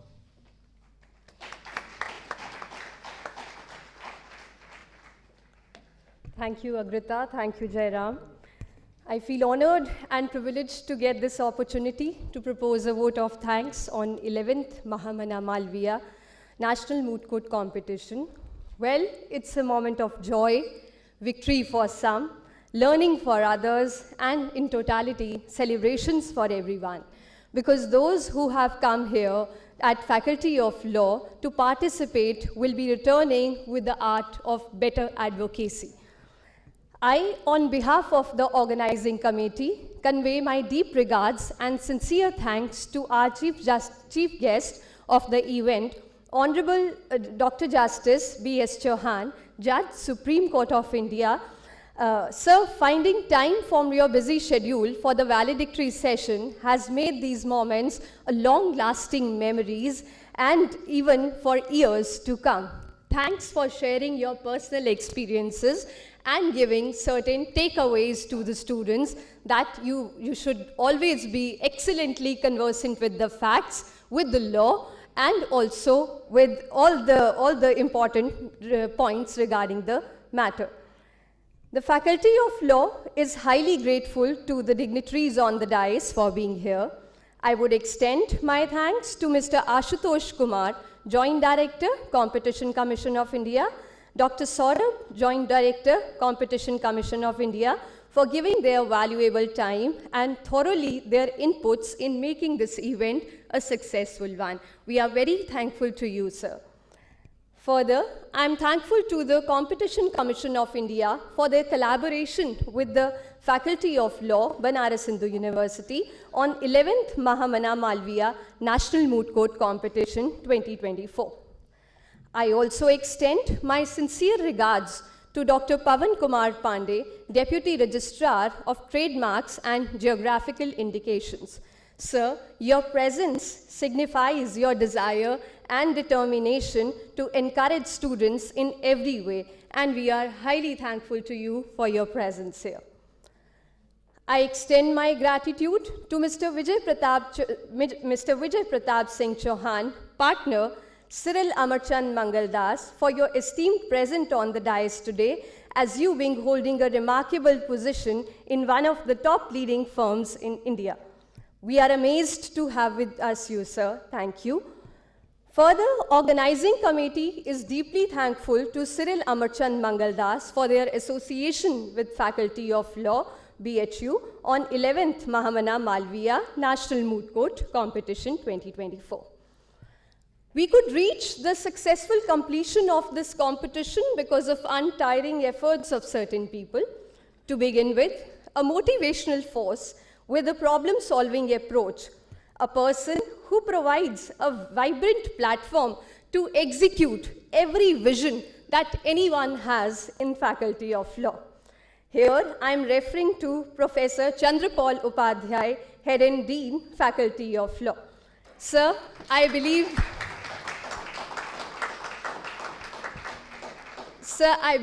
that I'm short of words for your support and motivation, which has worked excellently for the Faculty of Law and for this competition as well. We are extremely grateful to you, sir. Thank you, sir.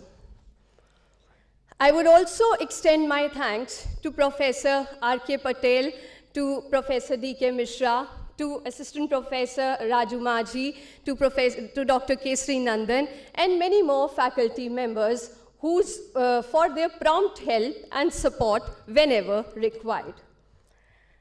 Next, I would extend my gratitude to those learned members of the legal fraternity, that includes judges, academicians, legal practitioners, legal thinkers, who evaluated Moot teams by putting their time, energy, effort, and intellect to develop and building in budding lawyers the fine sense of articulation.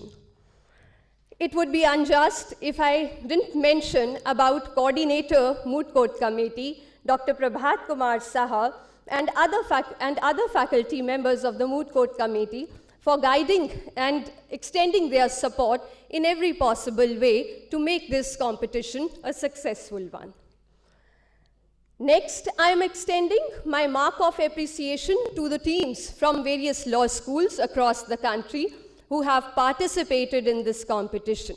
Whatever we have done, this is for you, and I hope that you have gained a lot during the brainstorming sessions of mooting. Thank you for choosing Faculty of Law, Banaras Hindu University. Thank you for being here.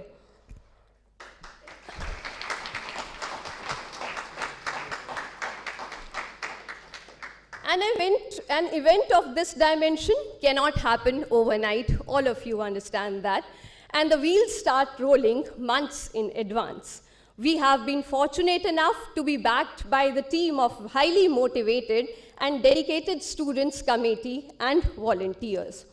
I cannot thank everyone enough for involvement they have shown and willingness they have expressed to take on the completion of the task beyond their comfort zones.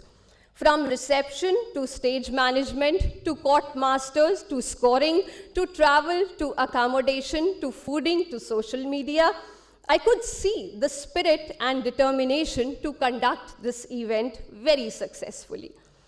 More I say about you would be even lesser, so my heartful regard to all of you. Although I thought of taking few names here, but I was told by the team that, ma'am, we are nearly 60, 70. You would not be in a position to take all the names. Therefore, we are one, so don't take any name. So all the volunteers, my heartfelt gratitude to all of you. But still, I would not shy away in taking the name of Ms. Devsmita Mishra, who is a student coordinator under whose leadership this event took place. It would be unjust if I forget to pay my greetings to the transportation, Sarkar Travels, accommodation, and catering team, without whose contribution this event would not have been possible. My deep appreciation and willingness, I deeply appreciate the willingness of SCC, EBC, our media partners, and Bloomsbury for digital resources partner for the efforts they have put to make this event a successful one. We sincerely hope that our association will be maintained and you will continue to support us in our future endeavors as well. Thank you everyone again, and I wish you a wonderful stay at Kashi. Thank you.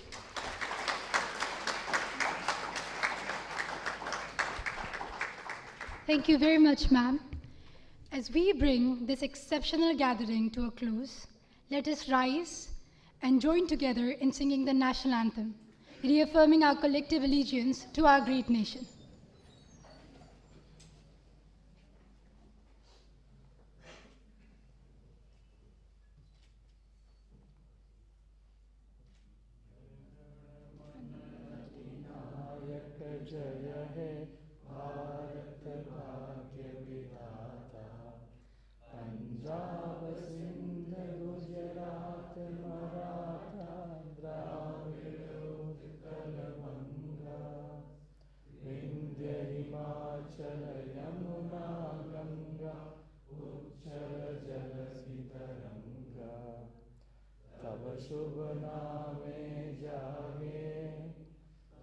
शुभ आशीष माहे, गाहे तब जय गाथा। जन गण मंगलदायक जय हे, भारत भाग्य विधाता।